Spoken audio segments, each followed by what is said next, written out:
With me in the studio is Ireti Bakare Yusuf, an activist and advocate against rape.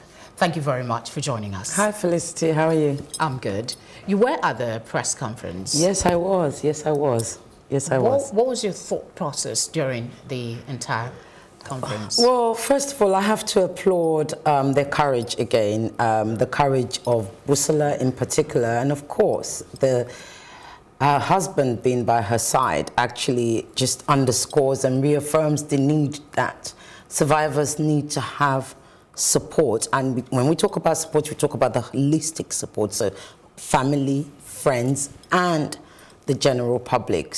It was a very moving press conference. They were very honest, they were very open, they were very vulnerable, and it's important that, I mean, you could physically see, Timmy physically shaking. He was shaking and he was shaken.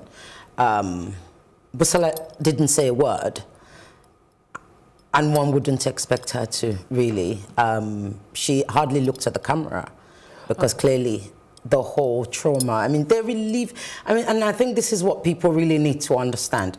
The journey hasn't even begun yet, because this stage is almost like gathering the dust for them.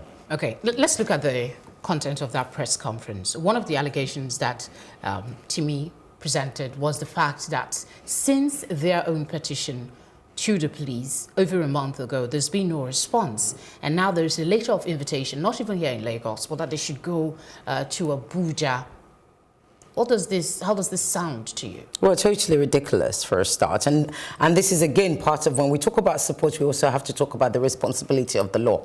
Okay, the Nigerian police need to know that it is paramount, of critical importance, if we are to truly deal with this epidemic, if the likes of Shina Pella, who was at the plenary, who actually tabled a motion at the plenary, and those others who supported him, if they are truly want to change what is going on in Nigeria, then the IGP, the police force in general, must know that theirs is to actually protect and support, investigate every rape case.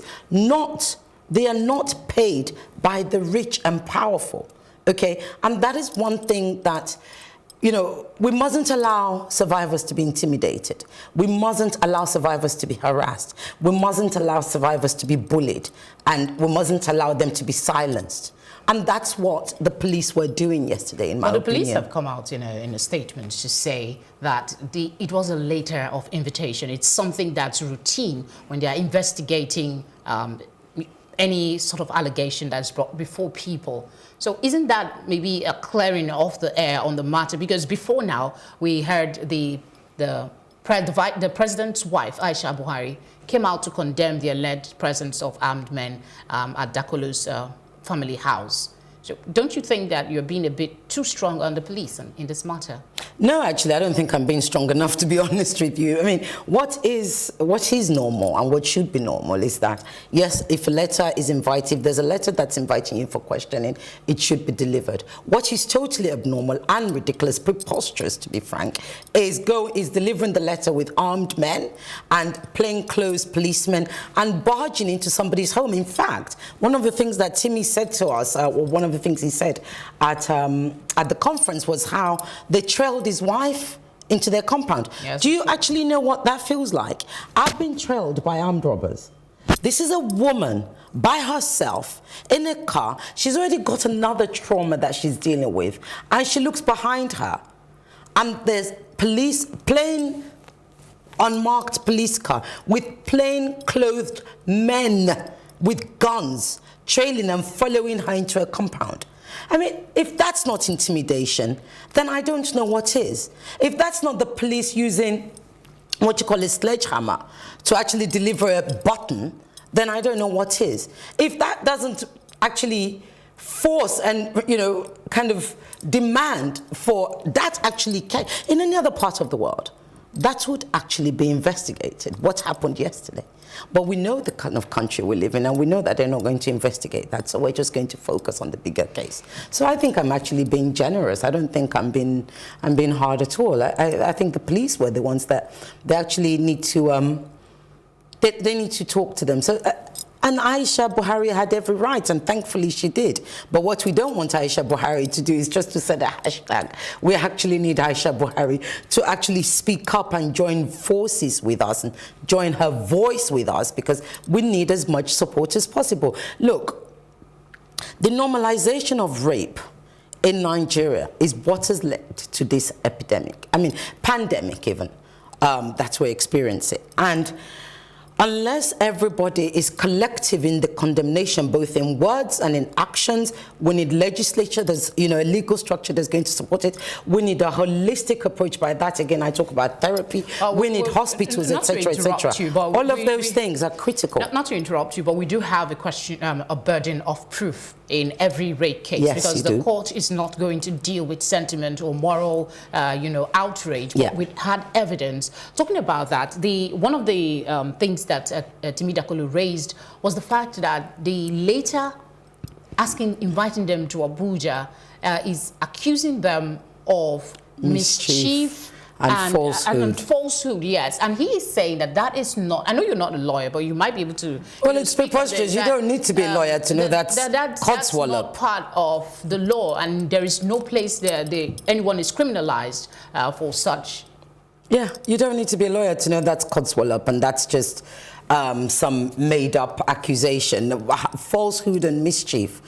Come on, are you talking about somebody, you know, a child on a bike?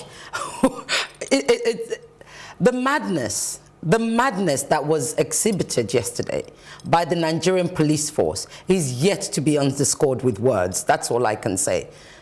Mischief.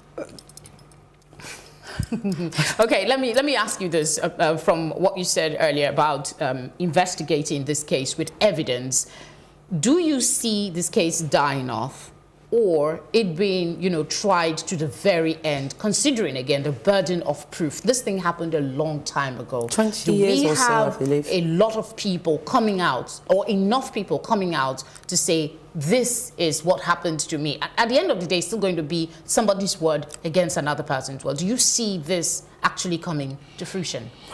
You know, I have to say, for once, I do see that something will be forced to change, and I'll tell you why. An avalanche has been set off. Busola Dakolo's testimony has actually triggered off what we call trauma memory in a lot of survivors who have kept quiet, and it's actually helping to muffle the voices of survivors in Nigeria. The one thing we also know, we've had a second lady come forward, right? Remember, we do believe that there are other survivors who, you know, who are probably would come forward whenever that is. We don't know, but we believe there are other survivors. So of course I don't see this case ending. Now you talk about the burden of proof. Look, let's roll back. 20 years ago in Nigeria, we didn't even acknowledge rape as a crime, let alone have rape kits. And one of the critical importance when you talk about burden of proof and investigation is that a survivor is able to go straight in for a checkup, where they have rape kits, where you have trained nurses who can actually collect samples, where DNA, etc., will be done, in order for her lawyer to be able to use. And it's not her lawyer. That's the other thing. You must realize by now, it's the Office of the Public Prosecution that actually prosecutes rape cases. So it's not a case of Busola Dakolo's lawyer. That's going to, it's going to have to be the state or, you know, or federal that does that. Now, we can't expect in a country where we have a police force that's incapable of investigating a crime that happened an hour ago. We know for a fact they're not going to be able to investigate a crime that happened 20 years ago. But one thing we do know, though, is that there are other availabilities in the law that can be used, which I believe the Dakolos are using. And I have to applaud their team, because they seem to have a very good legal team who are sound, and they're giving them very good legal advice. So this is certainly not going to go away. I mean, let me tell you, for instance, if it were me, even if I can't take him for criminal investigation, I personally would go for a civil lawsuit. And with a civil lawsuit, then what I would need the collective stories of all the other witnesses. So therefore, you then get the strength. Think about Bill Cosby and how he was found guilty. So once you have that collection, then basically civil lawsuit, it's actually, if you like, it's symbolic. It's almost saying, even if you only sue him for 1 naira, even if I chose to sue him for 1 naira, right? As long as the court finds in my favor, that's a way of saying, you know what? Yes, you did wrong to her. I might not be able to send you to jail, but I can certainly make you feel it. Okay, just before I let you go, something came to my mind. The issue of inviting Fatoyibo for an interview, an interaction, so to speak. The Dakolos say they've gone for interviews, they've been questioned and all of that, but nobody has come out to say that this alleged rapist has been questioned, so to speak. That's true. And so one thing I certainly don't trust, and every time I see the police statement that says, oh, we are investigating the rape allegations from Busola Dakolo to Biodun Fatoyinbo, I don't get excited because, like I said to you, this is a police force that we know are, you know, they're incompetent at best, and at worst, they have a lot of incapabilities. They clearly haven't taken the Dakolo's complaint or petition very seriously, because had they done that, even if you can't investigate with regards to DNA and specimen, etc., you can certainly invite him for questioning. Have we seen Biodun Fatoyinbo enter a police station? Have we yet? Yesterday, we saw, it was all over social media, the police barged into the homes of, in my opinion, the innocent, and I can say that that's my opinion, not the opinion of Plus TV, the innocent. So the police barge into the home of the innocent to harass the innocent, yet they are yet to talk to the alleged perpetrator, Biodun Fatoyinbo. So what is that? Are they truly ambassadors of the law? Are they custodians of the law? Or are they just custodians that are working for a particular few, including the alleged rapist, Biodun Fatoyinbo? If you have such little faith in the police, I mean, how does that correlate with your belief that justice will be done? Because Good they question. will be investigating the matter. Well, luckily the police are not the judge, number one. Number two, how well you do in court, one, depends on the kind of legal team you have, number one. Number two, it also depends on strategy. So this is a case that's going to be one on strategy. Look, I'm a member of the Nigerian Feminist Forum, and we as a collective, as a group, we are also doing our work in order to support what's going on, in order to support the Dakolos, not because they ask us to, but we are citizens, and this is what we do. We speak for the voiceless. We extend our agency, you know, to survivors, both of domestic abuse and sexual violence in general. So there are other things that are going on. So this is a case that must be won, and that will be won with strategy. And that strategy doesn't necessarily need the Nigerian police, but it certainly needs a capable and able judge, and I believe we'll get one. Thank you very much for coming on the news. Thank you.